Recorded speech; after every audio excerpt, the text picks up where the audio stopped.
On l'a vu, on peut appliquer des entrées à du texte également, à un titre comme ça, mais aussi à un paragraphe complet ou plusieurs paragraphes. Ce petit texte ici, c'est la chanson du coq. Si je vais l'animer, je vais sous entrée, je peux choisir une entrée. Par exemple, je vais faire machine à écrire ici. Voilà. Et j'ai une option supplémentaire, l'apparition, je peux la faire en une fois, c'est ce qui vient de se passer, ou je peux la faire par puce.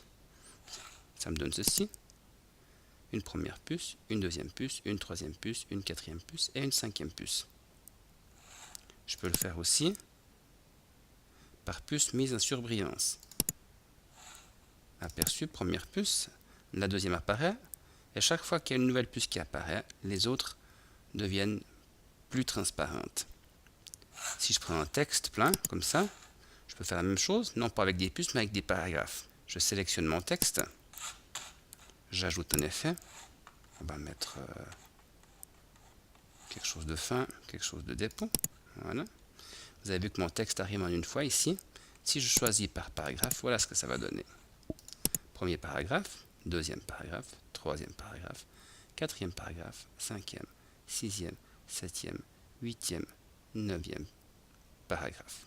Bien évidemment, tout ça, ça peut être automatisé. Ordre de composition ici.